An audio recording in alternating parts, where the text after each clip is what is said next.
Hello everyone, you're here with King Nahh, and right now I'm here with the one and only Jaylen Brown. How you doing, my man? What's going on, man? I mean, first I just have to say it's such a surreal experience just seeing you in person, because it's like I watched the Boston Celtics highlights and you've been balling recently, like going crazy. And the first time I was introduced to you is when you dunked on my favorite player, Giannis, you know. Okay. It hurt a little bit. All right. It did hurt.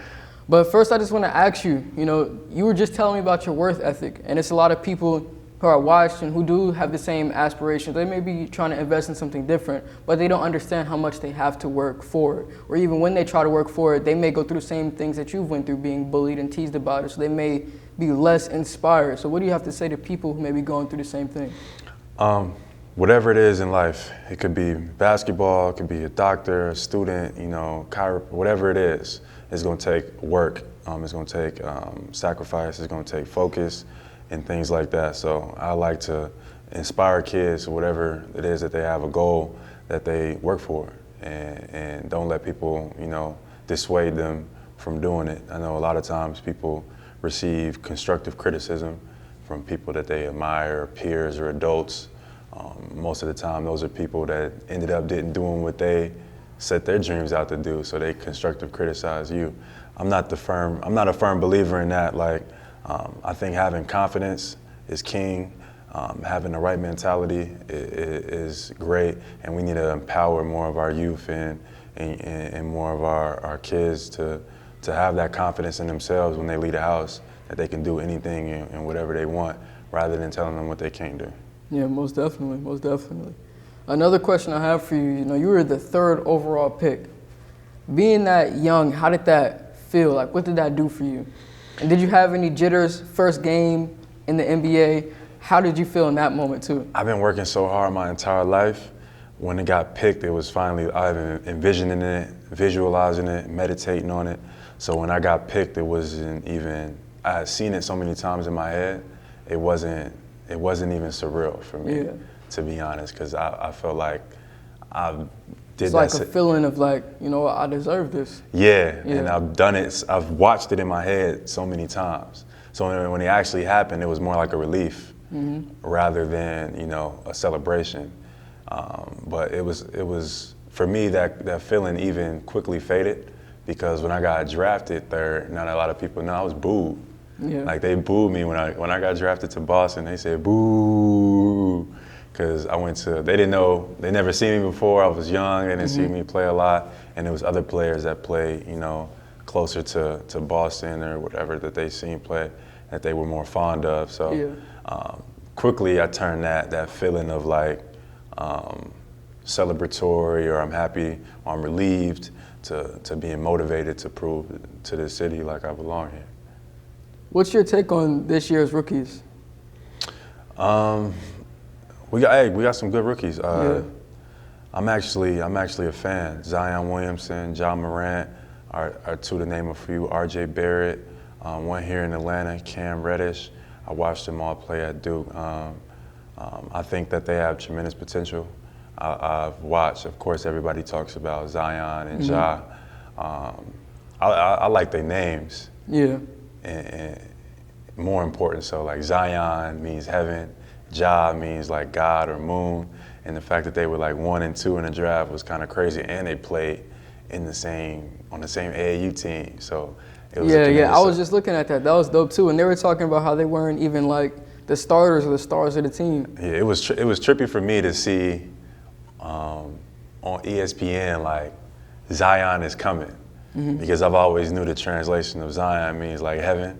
So when you walk into the living room, you see that on the cover of ESPN, I'll be yo, something's going on, you know what I mean? So special shout out to those two. I hope they have everything that they get out of their careers. How do you feel like you've proved yourself to the NBA? How do you think people look at you and go, wow, that dude Jaylen Brown came in and went crazy? I'm not sure. I've had, I wouldn't say a slighted path, but I've had adversity, throughout my career. We've had different situations. I've had different responsibility for me. So what made me, the player that I would say that everybody's so fond of this year, I really just stopped caring what people thought or what opinion they had on myself. I used to have hair just like yours, and I cut it all off. Why I cut it all off? Because I had it, and people used to see my hair and identify me like, oh, that's Jaylen Brown. You know what I mean? And they already have this image in their head. Yeah, I'm not gonna lie. It was weird when I saw a highlight. I was like, oh, that's Jaylen Brown. Yeah. Got the hair cut low now. Yeah. You know what I mean? I got can wear the waves hats. coming in. The waves, yeah. They it looks. But yeah, I had my hair and I cut it off because I wanted people to identify me. I didn't want people to see me and put me in a box, literally, how they always do, and see me how they've seen me the last 4 years. Showing like elevation and growth. Exactly. So I've grown so much. I've elevated. I have a different mentality. A lot of the things that bothered me didn't bother me anymore. So I cut my hair, I cut my care, and for me that was like a newfound peace of mind attached to it when I just stopped caring what anybody's opinion on me was, what people thought of me, and my only purpose was being the best version of myself. Yeah, and I feel like that's so important too, because there's so many people out here who they will literally stop doing something because of how someone looks at it or because what somebody thinks of them doing that.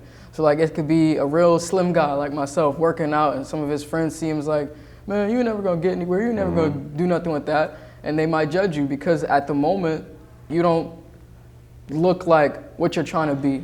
But it's like the more you keep working and forget about people's opinions, then you're gonna reach your goals. That's the challenge of this generation.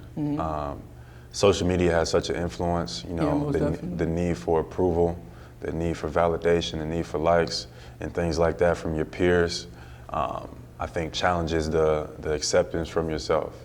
Like looking in the mirror should be all the validation you need, or your father, your mom telling you, you know, that you're a king or a queen should be everything that you need going out the house. But you know, kids of this era, they're looking for the validation from peers, from social media, from these other, you know what I mean? It's so, like in-person likes. So teaching and giving our youth that confidence in themselves to know that they have everything they need, you know, before they even enter any other platform. They have everything they need to be successful. They have everything they need within, so they don't need to feel like I have to cope by, you know, getting things from outside influences. So even though we're pretty much in the middle of the season, who's another team or another player that you're excited to play against? Oh, man. That I'm excited and I'm looking forward to. To be honest, I'm looking forward to playing tomorrow. We play Atlanta, the Hawks here. I'm from here, and it's always a special feeling playing against, you know, the hometown team. I grew up probably 15 minutes from Phillips Arena, so being able to play here, and it's going to be special. I have like 80 kids from my high school coming to the game tomorrow. They had some great test scores, and the principal promised them that they'll take them to the game. I think like the senior class or something. So I'll have like 80-something kids tomorrow at the game, and I'm looking forward to just saying hello to them because I know they're walking in the same footsteps that I was in. So that's pretty cool. Man, it's really good to see how far the Celtics have come. Like, you guys were good last season, but this season, you guys look like a whole other beast. Like, it was honestly unexpected for me to see you guys just rebuild and then just come back as a whole new, more, like, it's hard to explain it, but what would you say to people who may be going through the same thing with their teammates or with their people that they have bad chemistry with at the moment, or not even bad, but just trying to rebuild and come back stronger? Rebuilding and how important is that? Very important. Rebuilding is a very important aspect of just life. You know, I think every foundation is built, you know, from the bottom up. And if you start to notice that, you know, there are flaws in that foundation, you gotta rebuild it to make sure that you can have something firm to put on top of it. So whether it is like you're building a business, sometimes you start to build a business and then you start to realize, okay, I have flaws in my business plan. You got to rebuild it. You got to do it the right way from the ground up for it to be successful. You need foundation. You need foundation. So rebuilding, sometimes people don't like to go backwards, but sometimes taking 2 steps back will allow you to take a step forward. So another question I have for you, or a topic really, is financial literacy. You know, being young, coming into the league, it's a lot of temptations, especially once you have all that profit and expenses coming in. So how do you feel like, or what do you feel like is a smart way to invest in and hold that money, especially for people who may be aspiring to be basketball players or even something different? How do you feel, or how do you think, how important financial literacy is coming into the league? Financial literacy is very important. Most of the time, you know, the players that, you know, are filling up our league or that are in our league are players that look like me and you, come from certain backgrounds and certain circumstances. So they might not have had somebody to really explain how important it is having, you know, this amount of money and what to necessarily do with it. So, you know, taking the time to educate yourself and to build, you know, financial, like, good habits, to just check your money, you know what I mean? Make sure you're not spending this amount per month. Could be all the difference. I'm a part of the vice presidency for the NBA Players Association, and I would say it's a lot more people or athletes in the NBA that go broke afterwards than you would think. It's like the numbers over 30 to 40%, you know. And then it's like, it's crazy to think about because these retiring players have so much money, big amounts of money, and then in 2 years it's just all gone. Right, and his lifestyle. And an article that I read not too long ago was like, I forget what it was titled, it was something clever, but it was talking about post-lottery ticket winners and where are they at now. And a lot of them are down and out, homeless, nowhere, just not as well off as they were when they won the lottery initially. And the reasoning was because, you know, when they came into an absurd amount of money, they just had a lifestyle that they wanted to maintain and nothing to maintain it, you know. Eventually, that money is gonna run out. Eventually, the people around you is gonna find something better to do. So understanding, like, how money works and understanding that, like, that not allowing yourself to having discipline, right? So discipline goes into financial literacy, but also goes into a lot of other stuff, whether it's temptations, as well as work ethic, as well as all other stuff. But when I have a son, I can't wait to teach him discipline because it's a lot of temptations that make you that pull you in a direction that you sometimes want to go, right? But having a discipline to say no, or having the discipline to go without, or having the discipline to be just solid in your values and things like that, and things that you believe in and understanding, I think that goes so much farther, you know. And it's a lost art in our youth, for sure. And another thing is, you're such a level-headed guy. It's like you see young kids, or not even kids, my peers and different people in the league, you see them get involved in a lot of fights and different things that, you know, could mess with them financially or even mess with their play and, like, their, you know what I mean, like with the suspensions and everything like that. So how do you stay level-headed in the game, especially when other people are talking trash to you or, you know, trying to get you down or out of your mind or your headspace? Yeah, that's easy. Like, you in the safe place in the NBA, like, people act tough. I'm not saying that guys they don't come from humble beginnings, but, like, nothing's about to happen on the court. So to me, it's like, I'm here to play basketball, you know what I mean? And you here to play basketball. Let's quit the antics. You know? Yeah, and just compete. Yeah, you could talk trash. It don't really bother me. I don't really say too much on the court. But I am competitive, you know, and things happen out of competitiveness. So, but at the end of the day, you know, those stuff don't bother me because at the end of the day, I'm here to play basketball. I'm not here to fight. I'm not here to go back and forth with you. You know, this game is bigger than the both of us. So for me, it's a waste of time and a waste of energy arguing with you over something that's, you know, subjective. Yeah, it's like I'm trying to win, Yeah, trying to go further, playoffs, championship, and so many bigger it's things. One game. We play 82 games. Yeah. And it's one game you want to get, you know what I mean? I'm cool. Yeah. So your improvement as a player, you've had such a big improvement. Like, what did you do? And of course it's work, of course it's different things that you could do to make yourself better, but just advice to everyone who may be struggling right now. What advice would you give to them trying to, probably have a better jump shot or work on their legs more and different things like that? So this game in life, you could say life is a game or not, is 99% mental. Everything that you go through is a test of how you react and the energy you put into that reaction. So for me, I've been playing this game all my life. Mm-hmm. Talent, work ethic, handle, jump shot, all of that has been there. What decides if you make or miss is, mentally, if you, allowed yourself to make or miss. Yeah, it's a big thing mentally. So everything is so mental for me. So coming from last year, I was in a different role, different responsibility, different situation. And coming into this year where I was allowed to have more responsibility, a different role, different situation. Mentally, I didn't let last year affect me, coming into this year.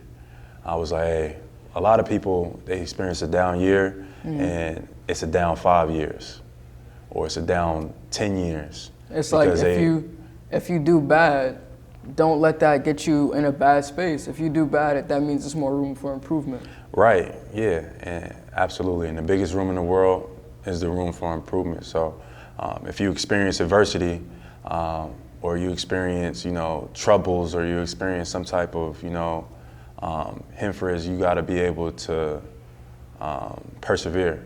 Most of the time, 99% of the time on the other side of adversity, there's always something good. But most people never get to the other side because when the adversity hits, they stop. So for me, I just didn't stop. I didn't quit. I didn't allow anything to let me stop or let me quit. I didn't allow anything to break my spirit. I didn't allow anything to break my confidence. I still believed in myself just as much as I did going in. And this year has been a lot different. So, man, you and the Celtics and the Lakers, you had this amazing moment where you dunked on LeBron. How did that feel? Like, what did that do? Like, in that moment, you're in the air and it's like, dude. People ask me this all the time now because of who LeBron is, right? And if you say Kobe, Jordan, LeBron, top 1, 2, 3, whatever order, I ain't gonna argue with you. LeBron is definitely one of the best players that ever played this game. So to have that moment, I ain't gonna lie, I was lit, for sure. I was excited. In my head, I was like, dang, like, yeah. And that just gave me the type of inspiration that, it sounds crazy, I want somebody to look at me that way one day. You know what I mean? Mm-hmm. I'm not saying I want to get dunked on. Yeah. You want to be the person like LeBron gets dunked on and everyone's like, oh, snap. Yeah, I get what you're saying. So it was kind of a weird way of thinking, but like, it was inspiring me, like the fact that they made that such a big deal. It wasn't even one of my, I've dunked on plenty of, I dunked on Giannis. Yes. I dunked on Porzingis. I dunked on Rudy Gobert. You have some bunnies, bro. You go strong too. Plenty of people. When I saw you dunk on Giannis, I was like, this guy. They made it bigger than anything when I dunked on LeBron. And it wasn't even the nicest dunk that I've ever done. So the power around him, that his name carries, just gave me inspiration that one day, I want to be seeked just like I was seeking that. It shows you how much respect and how much power he has. It's like moments like when Allen Iverson crossed Michael Jordan. So I do get what you're saying. You want to be in that position or you want to be in that space. It's like where when someone dunks on you, it's like, whoa, this dude just dunked on Jaylen Brown. Mm-hmm. So I get what you're saying. And another question, how did Kobe's passing affect you? Man, still affecting. A lot of the stuff that we've been talking about, work ethic, we've been talking about discipline, mentality, mental, a lot of that stuff I learned from Kobe. is what helped me gravitate to the game of basketball, because it's a lot of 6'7" guys. You walk around, there's a lot of tall dudes. Kobe Brown was different, you know, and why he was different is because the mental part of the game he had a master's in. Yeah. And not a lot of players, you know, ever get to that level that he played with fire, he played with passion, his mentality, his focus, his work ethic, his will, his determination, all of those type things is what really, you know, drew me to Kobe Bryant. So when he passed, it was like a piece of basketball left me, you know, in reality. Because I'm the same, me and Kobe like the same height, same weight, you know what I mean? Not the biggest, not the strongest, not the tallest, not the fastest, but I and feel he's like, talked about that before. Right. I've been chasing his work ethic since I was a kid. You know, hearing about it, even if it was myth or if it was real, waking up at 5 a.m. in the morning, you know, I've been doing that since I was your age, or maybe a little bit older, 14 or 15. Trying to be the best version of myself, chasing after him, you know what I mean? And what hurt me the most was that I never got to shake his hand or dap him up and just say, like, thank you. You know what I mean? Because the things that I got from him not just applied to basketball, it applied to life, discipline, focus, sacrifice, work ethic. It's like his mentality goes far beyond basketball. Yeah. His mentality is transferred across all disciplines, to be honest, and that's what makes Kobe Bryant special, because he inspired people that play basketball, but more importantly, he inspired people that didn't. So rest in peace, Kobe and Gigi. Yeah, most definitely. They'll forever be missed, and man, yeah, that was tough, man, for sure. You know, one of the first people I started looking at when I got more into basketball was Kobe Bryant. And, you know, I had him as my computer screensaver. And my dad had just asked me, because Giannis is my favorite basketball player. He's like, why isn't Giannis up there? And I was telling him about how much Kobe inspired me. Like, yeah, Giannis is my favorite basketball player, but Kobe, I was telling him how it just goes deeper than that. It's like the way his mind works, the way his work ethic is. It's like people could look at him and judge him and say, oh, he was a workaholic, or he did this and did that. But he was focusing on improving himself. So it's not even just basketball. It was him as a parent, him as a friend, him as, you know, winning an Oscar. It's like he did so much. It's like everything that he put his mind to, he accomplished it, and he made sure that he was the greatest at it. And that's what really, I feel like that's what inspired tons of other people, and it even inspired me. No, yeah, he was a true wizard, for sure.